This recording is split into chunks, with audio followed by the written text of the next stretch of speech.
Hey everybody. Well, first off, I'll say welcome back to the actual studio.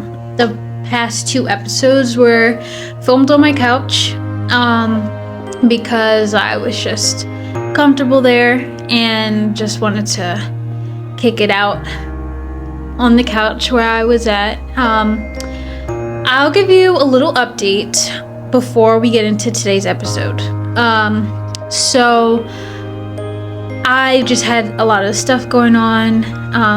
It's funny that I say I'll give you an update and then I'm kind of cryptic about it, but yeah, basically my update is that I've had some medical stuff going on and other things. So the rate at which I've been able to produce, I'm just gonna pat myself on the back because I've produced less under better circumstances. But if this is not the best quality, I truly did my best because I'm just working with what the situation is here. So with that being said, welcome back to Fun Girl Podcast, and this episode is going to be about anxiety. We'll call this anxiety part 1 because I'm sure that I'm going to have more of this, and we'll have more conversations on it. It's just a constant thing in my life, honestly. Well, first off, right, I think everyone experiences anxiety, so that's not really anything new. It's just not. But we all kind of experience it in our own ways, and by that I mean we all have different experiences and different ways we handle it or kind of overcome it. It's just one person's journey with that kind of thing, how they choose to deal with it. Me, on the other hand, I'm gonna say I've had my fair share of being awkward and more anxious and anxiety ridden than I would have liked to have been in my life. But I do think that I've come to a point where I'm better than I really expected to be. So for example, sorry by the way, I'm just kind of peeking through some of my thoughts that I put down in journals so that I had something to kind of reference back to. But I think I'll be fine here. Yeah, to me, basically, I'm gonna move this out the way, honestly. Don't really know what that does, but I think I'll be fine with just this. Anyhow, so yeah, where I used to be a few years ago with anxiety is I used to be a really shy kid. I didn't like to speak up. I didn't like to raise my hand in class.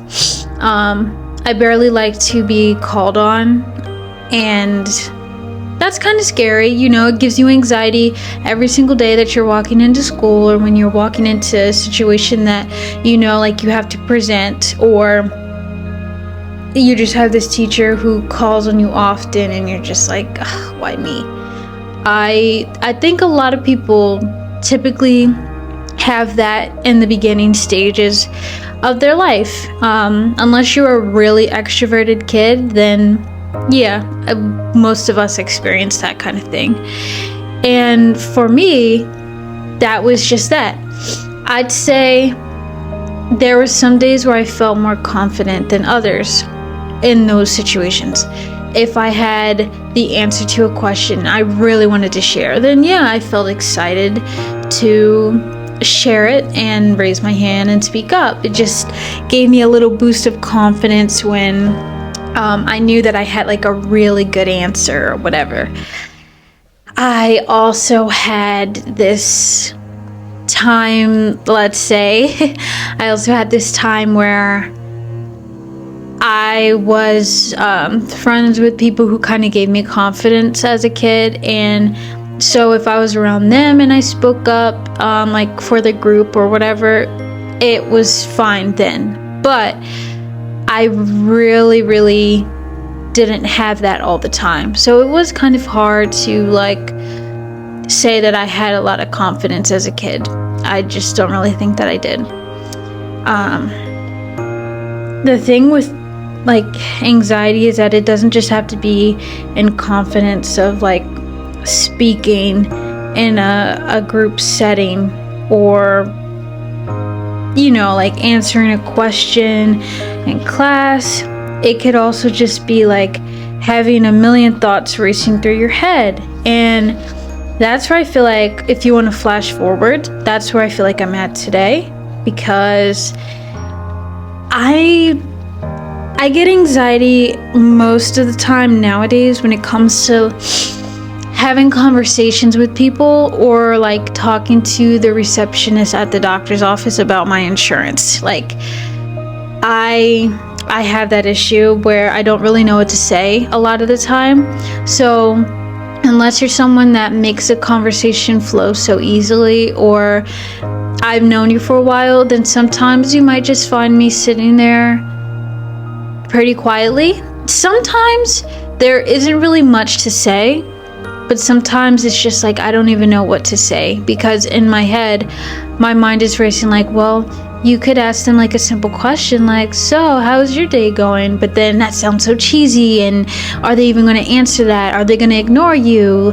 You know, what if they just answer with like good, and then just leave it at that? They don't ask you how's your day going or whatever. Like that gives me a lot of anxiety when it comes to being in like a public setting or in an intimate setting with someone that I am kind of scared to have a conversation with. So that's that. I can be sitting like next to two people that I've known for a while but I'm not close to, and still not know what to say. I could be at the doctor's office, kind of like I was today, and the receptionist, like, I know what I need from her, but I'm just kind of like scared to ask, just because she kind of seems unapproachable, and I don't know what kind of like response I'm gonna get, or if it's gonna make sense of what I'm asking for or what I'm trying to explain to her. So there, you know, there's that as well. It's just a lot of things I'm really freaking anxious about, honestly. I have not the slightest clue what I want to do about that, but I work on it. I know some people are really bad at like ordering food for themselves. So when you're in the drive-thru from McDonald's, or you're trying to call and like place a delivery order, I have like friends, or like my boyfriend, he is like terrible at doing that. But I'm like, ugh, just hand me the phone. Maybe it's because I'm not seeing the person face to face, but I am completely able to handle a phone call with a person more so than dealing with them face to face.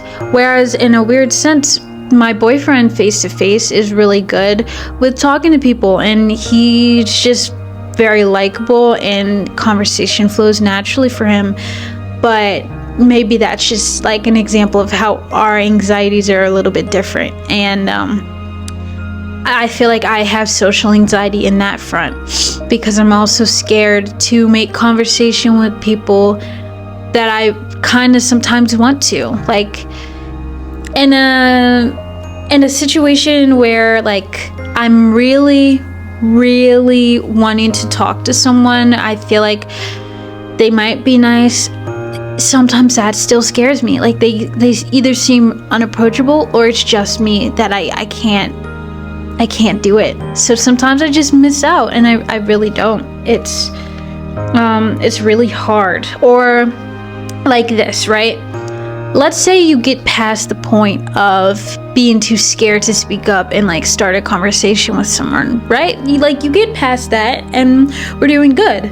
But then you say something and you kind of stutter, or like you say something and they don't respond. Then that's when the anxiety, for me at least, it like, you know, kicks it up a few notches, and I'm like, oh God, I feel so stupid. Like, I don't know, like, is this natural for the conversation to break this early, or is it just me? Like, what is going on here? Sometimes I can't let that go. Like, I'll be thinking about it half an hour later, and I'm just like, this is the most embarrassing thing that's happened to me in my entire life. Why is this how I am? Like, please answer me, somebody. I don't know.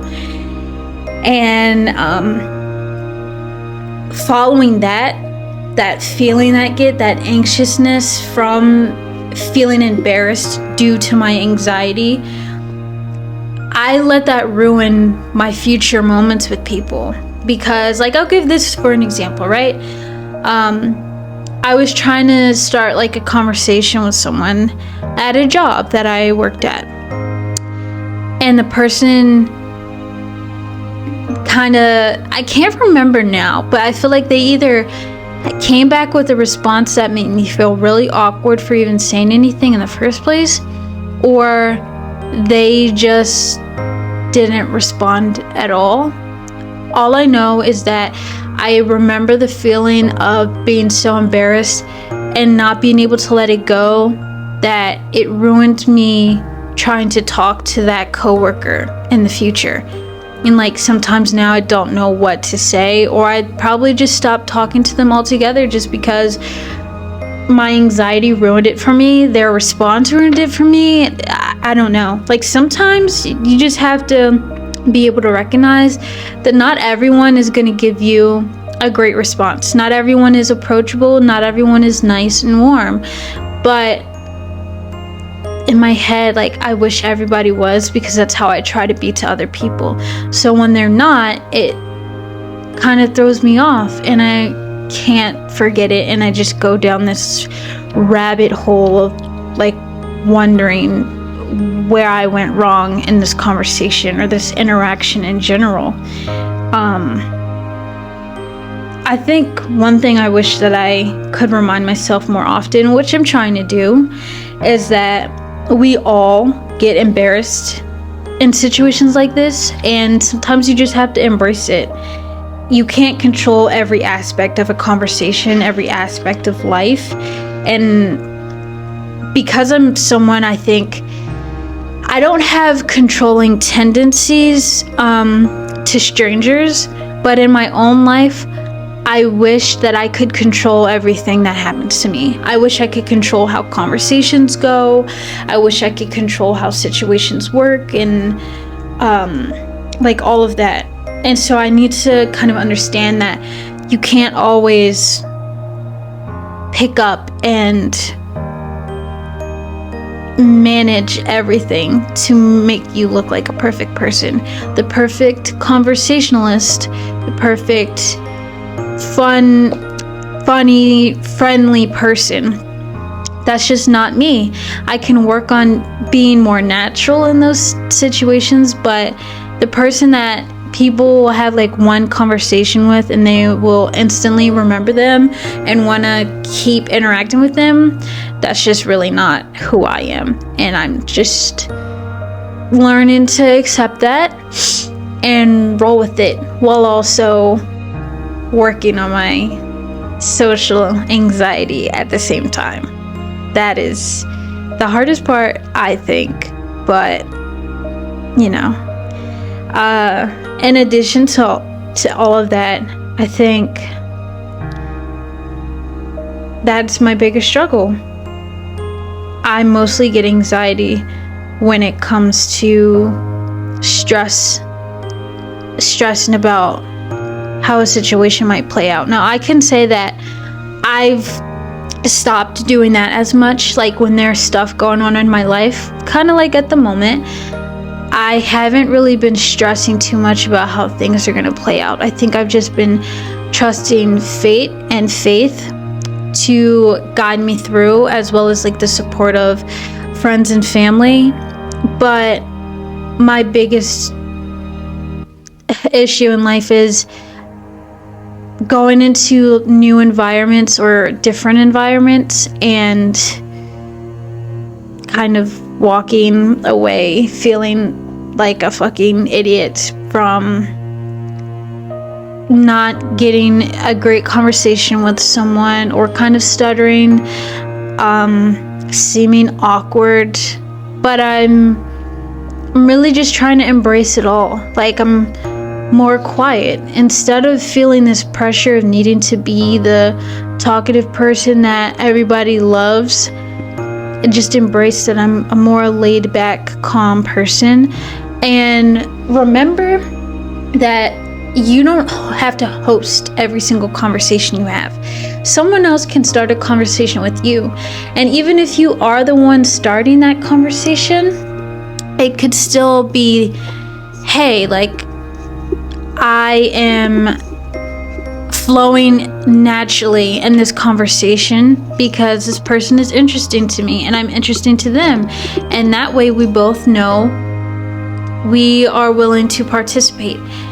You got to understand, and I'm kind of talking to myself, but also to you, like, you got to understand that sometimes people just aren't like that. They just aren't willing to participate in a conversation. And especially nowadays, where the way we interact with people has changed so much because of quarantine and Zoom and all of this. Like, I am just kind of learning that it takes two to be in a conversation. So if you feel anxious because this person didn't respond to you, then maybe they're just not the right person to have a conversation with. And I do that to people sometimes. Like, when I'm not really interested in having a conversation, I will kind of show you the signs because I'll be uninterested or just kind of flat, and that's the most polite thing that I could do. So if it happens to me, like, it sucks, but it just is what it is, kind of, and just gotta accept that. But I wish some days that I was the kind of person who knew what to do in awkward situations more. I wish I knew what to say.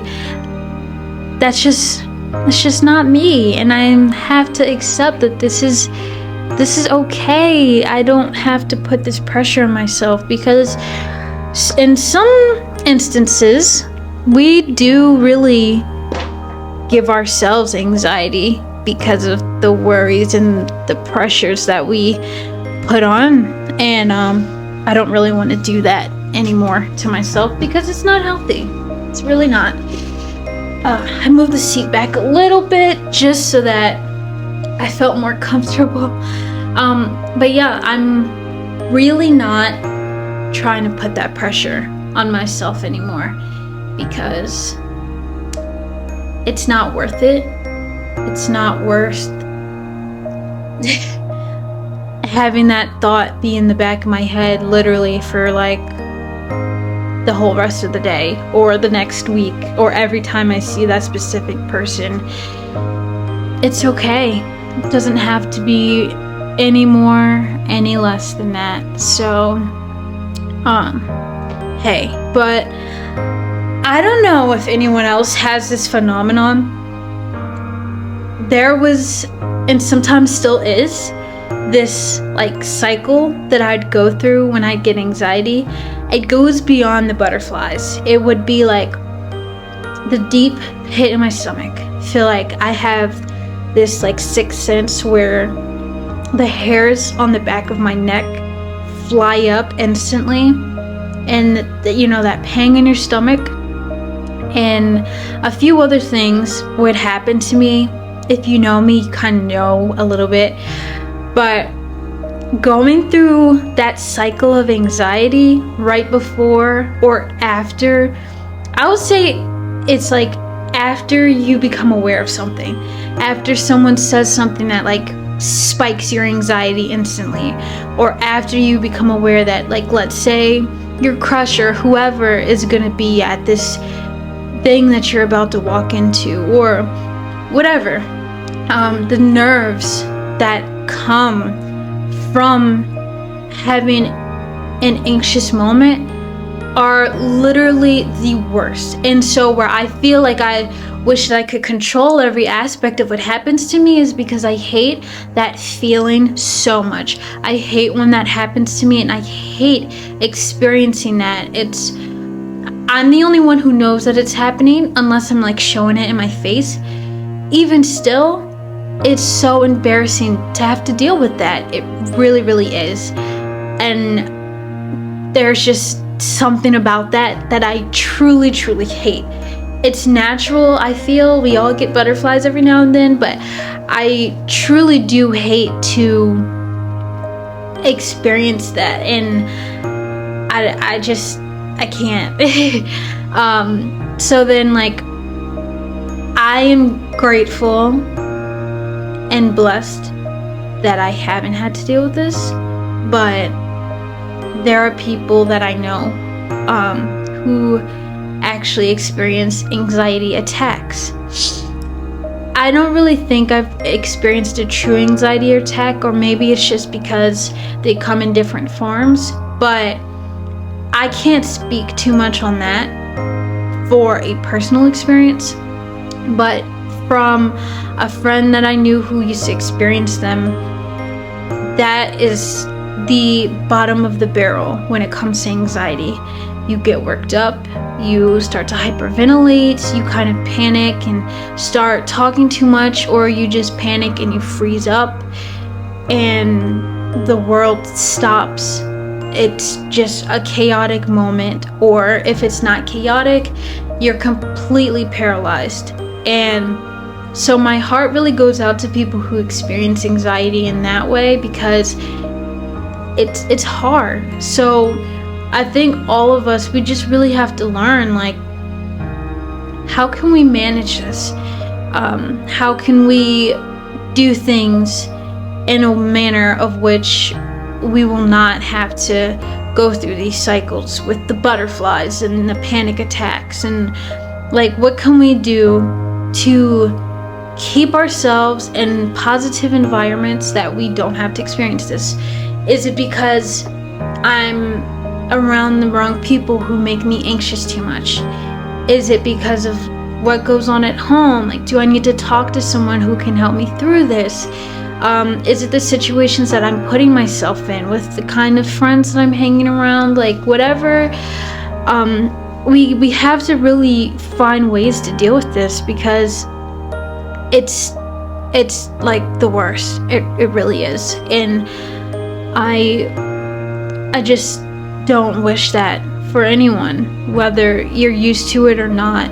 No one should really have to experience that, and better yet, experience it on a consistent rate.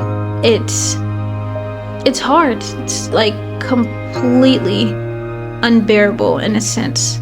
And you know, with that being said, I feel like I don't have too much else to add, because these are just my thoughts that immediately came to me, and what's going on in my life and whatever. I'm grateful to say you could use me as an example that when you change the scenarios that you are involved in, then you start to see something better. Like, for example, I used to get anxiety when it came to trying to respond to my mom, for example, not knowing what the response would be, not knowing what kind of mood I might get, that kind of thing. It sucks. You can't control a situation like that, is what I've learned. You can't control someone's response. You can only control the way you respond and how you initially come into a situation sometimes. So there are ways that you can handle things better, yes, but you really can't control someone else doing something to make you feel anxious. The only thing you can do is like take a step back, set some boundaries, tell them clearly how you feel and how it's not okay, you know. And if they can't accept it, then sometimes you just have to evaluate it and be like, well, if you can't accept that, or you can't see my point here, then there's just enough for me to see that I need to kind of lay back from you. It doesn't just have to be your parents. It could be your friends. It could be a boyfriend or whatever. Sometimes you really do have to cut people off because you'll just flat out tell them that they're making you anxious or whatever, contributing to that anxiety, and they don't care. They keep doing the same things, and it's not worth having that person still be in your life. It's just not. So that's really all I've got for this episode. I wish I could end it in like a more sensible way, but I do hope that you kind of took what I suggest and advise on how to handle your anxieties. You could journal to help with it. Could start to read a book, light a candle, watch a TV show that's comforting. You could watch a movie. Could listen to music, zone out the world, listen to a podcast, whatever you have to do. Healthy things like that.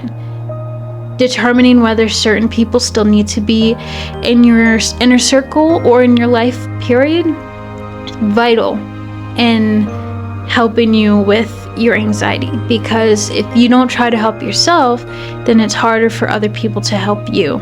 And we just have to recognize that sometimes the variables to which we've become anxious people are right in front of us. So, again, I do thank you for tuning in to this week's episode. I hope you got something from it. I hope that I kind of helped you, or at least you felt a little bit seen and heard, knowing that there are other people who deal with that and have kind of come out and deal with their things a little bit better, to show you that it is possible to deal with your situations better, where you're less anxious and able to function a little bit better. But I'll see you all in the next episode, and I hope that you stick around.